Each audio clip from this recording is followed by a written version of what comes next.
होती आई भवानी व माता जिजाऊंची. देशात लाट आणली भगव्याची, देशात लाट आणली भगव्याची आणि मुहूर्त मेन रोवली स्वराज्याची. म्हणूनच म्हणतात जय भवानी जय शिवाजी. सन्मान्य व्यासपीठावर उपस्थित आजच्या कार्यक्रमाचे प्रमुख पाहुणे, ते सर्वटेच्या निदेशक आणि जमलेल्या सर्व शिवभक्तांनो, आज आपल्या संस्थेमध्ये 1 जून राज्याभिषेक दिन सोहळा साजरा करण्यात येत आहे. या निमित्ताने मी थोडक्यात माझे मनोगत व्यक्त करते, तुम्ही शांतपणे ऐकावे. सर्वप्रथम रयते तराला छत्रपती शिवाजी महाराज यांना मानाचा मुद्रा, मानाचा मुद्रा.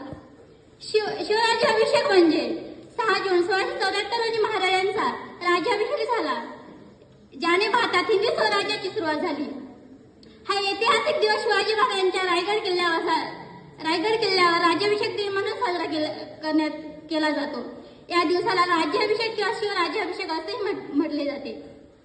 हे हिंदवी स्वराज्य हवे ही स्त्रींची इच्छा, हे हिंदवी स्वराज्य हवे ही ती स्त्रींची इच्छा.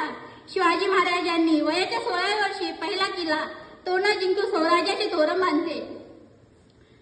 गनिमी बहादूर इच्छाशक्तीच्या जोरावर महाराजांनी रायगड, सिंहगड व पुरंदरासह अनेक किल्ले जिंकले आणि हिंदवी स्वराज्याची स्थापना करून शिवरायांनी माता जिजाऊंचे स्वप्न सत्यात उतरवले. सिंहाची चाल गरुडाची नजर,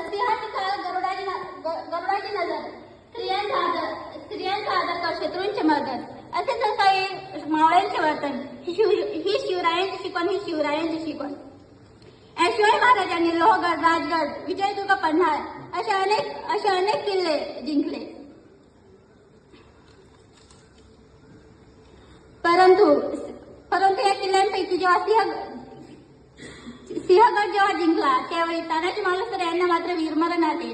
त्यावेळी शिवाजी महाराजांनी शब्द उच्चारले, गड आला पण सिंह गेला. महाराजांचे विचार आजच्या काळातही आपल्याला प्रभावित करतात. शत्रूला कमजोर समजू नका, तर त्याला खूप बलवान मानून घाबरू देखील नका.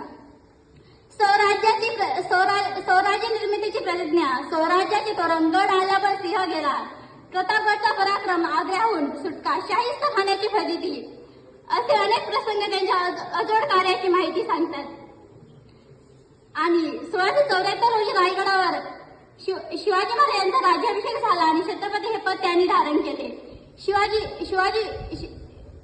पद धारण केले. छत्रपती म्हणजे सार्वभौम आणि सर्वस्व. याच वेळी त्यांनी राजाच्या कारभारासाठी अष्टप्रधान मंडळ स्थापन केले आणि पदे आणि कामगिरी वाटून दिली. अशा या कर्तृत्व राजाबद्दल बोलताना शब्दही अपुरे पडतात. शब्दही अपुरे पडते अशी शुभाची